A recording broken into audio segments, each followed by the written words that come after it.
You know how Christians sometimes say, whenever you take a bold step for Christ, be ready because you know opposition from the enemy is coming? You ever heard that before, right? Maybe you've thought, where is that in the Bible? Is there like an example of that? And let me just say, you're about to see a really good one of that happening.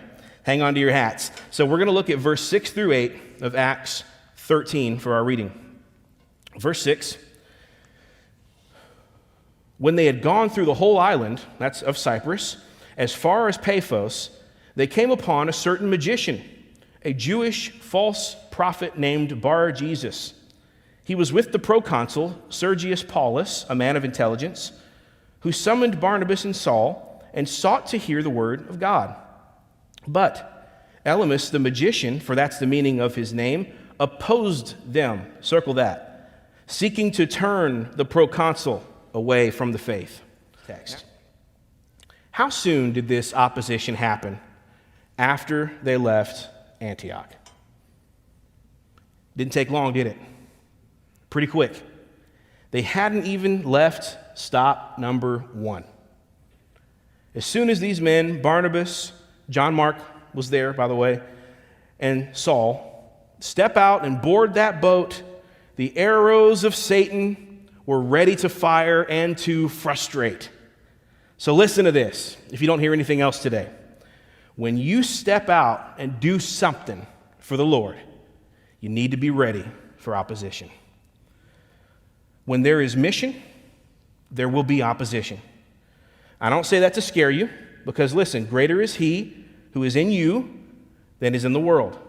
I believe that wholeheartedly. But I think it's good to know what you signed up for. It's good to know getting serious about your faith will come with a cost.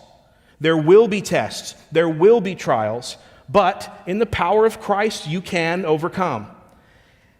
And yes, this is about a major missionary moment in Acts 13, taking the gospel to an unreached place. But let me tell you, Satan and his forces are not too busy to point their arrows at you too, for things you don't even think are serious enough to warrant their attention. Don't think this principle is just about big-time stuff, that you only register on Satan's radar if you're taking the gospel into the unreached, unengaged peoples of the world. I'm talking about you try to get a daily devotional going. I'm talking about you say, I just want to add 5 minutes of prayer to my day, to go from 0 to 5. You try to get organized with your evangelism efforts instead of saying, the way I'm doing it ain't working. Maybe I'll start writing some things down. Maybe I'll make a plan. And I just want to lead one person to faith this year. I'm talking about that. I'm talking about you just saying, I need an accountability group of some guys, of some ladies, to get together, share our struggles, bear some burdens. Don't think that stuff is not a threat and that he only cares about Barnabas and Saul. Anything, hear this, anything that runs the risk of you catching fire and getting serious about your faith and moving the needle in the kingdom is going to put Satan on notice. The enemy does not care about apathetic Christians. You want 4 types that Satan could care less about? Here it is, 4 C's. He does not care about casual churchgoers, cultural Christians, worship connoisseurs, or service consumers. Doesn't care. The casual, the cultural, the connoisseur, and the consumer, he doesn't mind you because you, my friend, are not a threat to anybody. And guess what? He doesn't bother people that are not a threat. If you decide to get up and off the couch and start knocking the rust off, you just made the bulletin board. This stuff is real, ladies and gentlemen.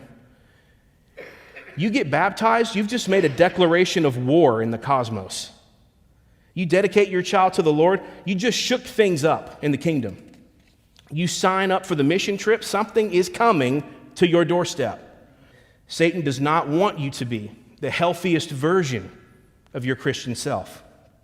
He doesn't want you walking with Jesus, and if you show any signs of life or progress, he is going to make you want to regress so fast that you want to go back to the sidelines and go back to sitting and consuming. Elymas, the false prophet, stood up and he opposed Barnabas and Saul. Influenced by sin and Satan, he put up an effort to keep the proconsul a repeat customer. Listen, Satan loves repeat customers. Satan was not going to just give up Cyprus to the gospel. He wasn't going to give up the ear he had with the highest authority on the island. So he put up Elymas to do his dirty work. I tell you this so that you'll know what to expect, so that you'll know it is completely normal to experience suffering as a Christian.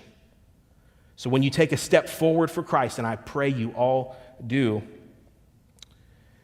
when you experience that opposition, you won't say, I didn't know this was part of the program. It is, but it also means there's life in those veins and that you're on the move. It's part of the plan.